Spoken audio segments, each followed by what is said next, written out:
السلام عليكم. معانا النهاردة الإعلامي إبراهيم توفيق عكاشة إمم، و... امسك لسانك ويا رب تعرف تمسك لسانك. وهنسأله عن الأحوال بتاعة البلد والأحداث الحالية اللي بتحصل، آه، وعن رأيه فيها، ده على أساس إن أنا وعن مين يعني؟ موضوع أثيوبيا. أيوه، أثيوبيا، م? أثيوبيا مين؟ عن زيارة بُصّي يا الرئيس ستي، السيسي أنتِ عاوزاني وأبي أحمد. بُصّي يا ستي، أنتِ عاوزاني أتكلم في يعني أخبار أو أتكلم في سياسة أو الكلام ده كله. هو الموضوع مش لذيذ، تمام؟ و آآ، قبل ما نبدأ أتكلم كده وأحكي قصة، هاحكي لِك قصة كده. آآ، كان في يعني كان في شيطان وابنه ساكنين في مكان أو في قرية عامةً، فقرروا إن هُم هيسيبوا القرية دي ويمشوا. فالابن الصغير بيقول للأب: طب أنا هاعمل حاجة كده إيه قبل ما إيه، قبل ما نمشي نغادر القرية. فذهب الشيطان الصغير اللي هو إبليس كده صغنن يعمل إيه، يودّع القرية قبل ما يسيبها. فكان في سِت بتحلب بقرة، والبقرة مربوطة بوتد في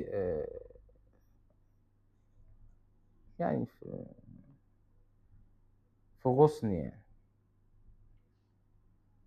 فالمهم هو كل اللي عمله إن هو حرّك الوتد، ولمّا اتحرّك الوتد ف البقرة قلبت إناء الحليب كان اللي كانت بتحلبه، اللي كان بيتحلب، فغضبت الامرأة السِت، ضربت البقرة، فالبقرة تهيّجت، خبطت بنتها الطفل الرضيع اللي كان جنبها وهي بتحلب، الطفل مات.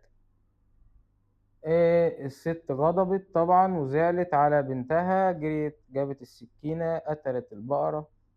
لمّا جه الزوج طبعًا قعد يقول في إيه، في إيه، يسأل. طبعًا الامرأة من صدمة موت بنتها ما بتردش ما بتتكلمش، غضب قتلها، لقى البقرة ميتة وبنته ميتة ودي ما بتردش عليه، فراح قتلها.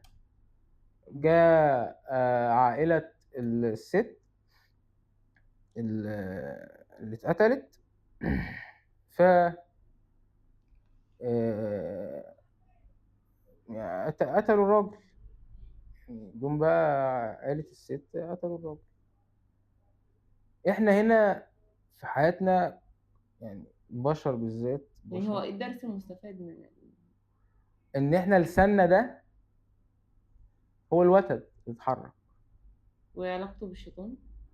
ما هو الشيطان حرّك الوتد، فإحنا بقى الوتد عندنا ده لساننا بقى. فإحنا لازم إن إحنا نكُف عبثًا في التحليلات والاعتقادات والتحويرات والتحليلات السياسية اللي فشخت الدنيا اليومين دول، معلش على اللفظ. على فكرة اللفظ ده بقى بيتقال في المسلسلات والأفلام عادي. ما يعني حاجة هَم، بيتقال في الدراما ومسلسلات رمضان. حاجة هَم. طيب، إمم. طب أنتِ بقى عاوزاني أفتي في السياسة صح؟ عادي، مش إحنا تفتي إحنا أنت فتينا في شوية، عملنا أنت طبخ وعملنا gym أنت وعملنا ما لأ، هو عملنا كل بعيدًا حاجة، عن فإحنا عادي، الفتي. إحنا ممكن عادي يعني إحنا ممكن بعيدًا نقول عن قبل ما بعيدًا نبدأ، عن بعيدًا عن الفتي، أنت نقول كان أن هذا الفيديو ليس له أي علاقة بالواقع، تمام، ولا يمُت بالإيه، ب بعيدًا عن الفتي، أنت آه، كان ليك توقُّع أو تصوُّر لموضوع أيوه ما إحنا هنفتي بقى في الرئيس أثيوبيا يعني. السيسي وأثيوبيا. يعني قصدِك إن لأ أنتِ إحنا بنتكلم في إيه؟ إحنا الموضوع كان ده يعني بيدور حوالين إن هو الناس شايفة إن مصر ما لهاش دور يعني، أو مصر مختفية في الواقع. طب هي لو مصر مختفية وما لهاش دور، أُمّال بيتضغط عليها ليه من كل الجوانب؟ ليه؟ فأنا حلّلت، فأنا جِبت بقى، فأنا مش حلّلت يعني، فأنا قُلت إيه، ممكن النهارده أنت لو جيت خدت بالك وركزت كده في الموضوع شوية، هتلاقي إن زيارة السيسي دول الخليج، وزيارة ابن أحمد اللي هو رئيس، اسمه ابن أحمد ولا مش عارف اسمه إيه، أبي أحمد. أبي أحمد، لزيارة لزيارة برضه دول الخليج. غريبة زيارتهم مع المفروض بعض. مع بعض، وأصلا دي حرب إيران ومش عارف إيه وقصة كده غريبة. طب يعني فاحنا هنيجي نبص نقول طب هي مصر ممكن يكون بيتضغط عليها؟ يعني ممكن بقى واحد يجي يسرح بخياله كده يقول لك طب هي مصر ممكن يكون بيتضغط عليها في حوار السد، مع ان احنا يعني بتينا في موضوع السد ده، بتينا بت نهائي. هم 55 مليون مكعب، هم 55 مليون مكعب، او انما كان الرقم كام يعني ما اعرفش تقريبا الرقم بالظبط كام. واي مشروع لازم يتعمل كده كده لازم يتبلد. احنا ممكن نقول ان احنا اتغفلنا في 2010، يعني هم بيخططوا من زمان قوي. فاحنا جينا بقى ايه، يعني هم غفلونا ايام الثوره وكتبوا مش عارف اتفاقيه ومش عارف عملوا ايه، واحنا كنا طبعا في حته تانية خالص. فجاه لقينا سد طلع. وطبعا في بعض الاشاعات تقول لك اصل السد ده اتبنى قبل كده وتم ضربه مش عارف ايه ايام رئيس مبارك. فالكلام كله ولا بيودي ولا بيجيب، وممكن يعني ما اعرفش زي ما بقول اللي هو الوتد ده، هو ده لساننا ده هو الوتد. المهم،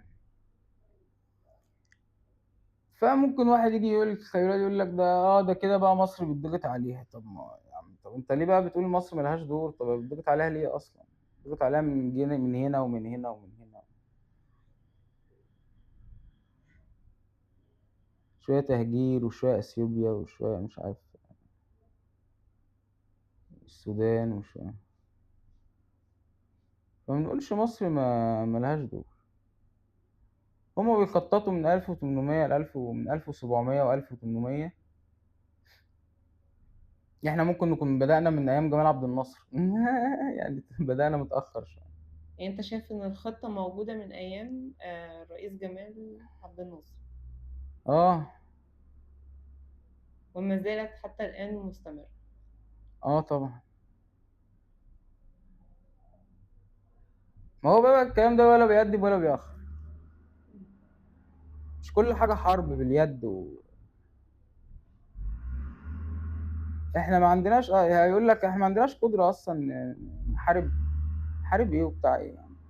حارب وصواريخ وفلوس وبتاع، شغل دايما. بس احنا عندنا شوية غاز يعني على قدنا، شوية بترول على قدنا، ما عندناش زي دول الخليج يعني عشان نخش حرب يعني. فاحنا بنشغل ده. فاللي بيقول لك يعني ما احنا ممكن بقى واحد بقى يسرح بخياله يقول لك طب شايف انتم إن مصر مشغلينه ازاي ممكن يعني؟ تدخل الحرب لا نخش ليه؟ نخش ليه؟ احنا ممكن نبقى فيها اصلا بطريقة خفية من تحت جدا الترابيزة؟ تحت الترابيزة. أو ممكن يبقى في دولة كاملة أصلا تبقى هي مصر مش غير مصر، دولة كاملة يعني. الجماعة بيقول لك مش لاقيين حد يكلموه في إيران. أتاني ترامب طلع يهزر، بحب ترامب أوي وهو بيتكلم، عشان بحسه كده كاركتر سينمائي، بحسه أنا شايفة إن أنت بتوصل الرسالة اللي هو الذكي كول يفهم، كول بريزيدنت. الحدق يفهم. بريزيدنت ترامب. صح؟ لا حد يفهم ايه ومش بتاع، ما انا بقول لك اصل هنقعد بقى نفتي في السياسه. اصل السياسه ده وحش قوي والله، الكلام وحش قوي في السياسه، والله الكلام وحش قوي وبيعمل مشاكل. شايف الحرب طب انا عاوز هتخلص افهم على حاجه، إيه؟ طب احنا دلوقتي لو قلنا قعدنا نحلل مثلا وتحليلنا ده كان صح، تمام، طيب مش ممكن النهارده او الكلام اللي احنا بنقوله ده صح، مش ممكن النهارده لو في خطه احنا نبوظها او نكشفها او نخلي حد ياخد باله؟ طب احنا هنتكلم ليه اصلا؟ سيب اللي شغال شغال يعني. يعني أنت عارف الخطة ومش عايز تقول؟ ده مش هقول لا، خطه عميقه جدا. يعني هم وطبعا عليهم، هم عندهم كروت ضغط واحنا عندنا كروت ضغط، بس احنا كروتنا جامده قوي، خلي بالك. طبعا ولو سألتك أنت شايف الحرب هتخلص إزاي، أو هتكون لصالح مين؟ صالح مين؟ اه. ايه بقى الهبل ده؟ طب انا عاوز اسال سؤال طيب، يعني انت شايفه ايه طيب؟ احنا يعني رايحين لفين بالحديث ده؟ ايران اللي هتكسب. اه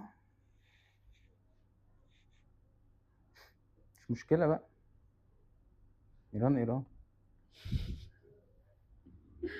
خلاص.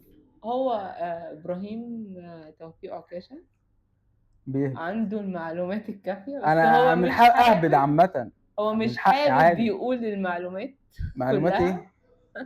مش لا حابب يقول ما المعلومات ويكشف الكروت. اصل هنسرح، هنسرح. انت مش عايز تكشف الكروت. لا اكشف كروت ايه؟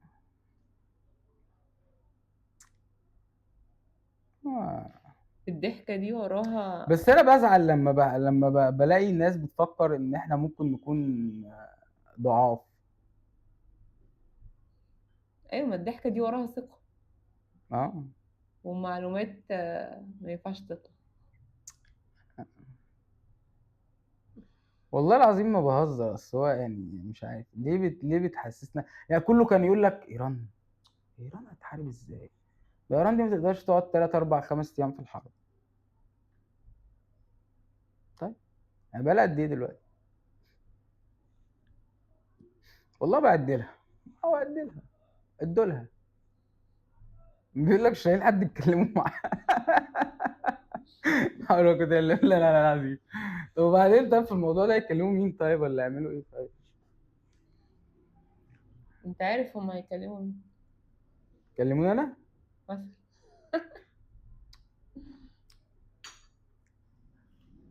انا قلت لهم من زمان مش فاضي، والله مش فاضي طيب، اللعب العيال ده. احنا هنستكفي. هنستكفي اه. بالهبد. هذا الفيديو هو ليس مش أي... هبد، هو معلومات بس انت مش حابب تطلعها ومش عايز تقولها طلع ايه؟ علشان ما ينفعش تكشف كل الأوراق، ايوه. حفاظا على سلامة سلامة صحتي، الوطن. سلامة الوطن ده يختلوني اصلا. حفاظا على سلامة الوطن وأراضيه. مم. شكرا لحضرتك.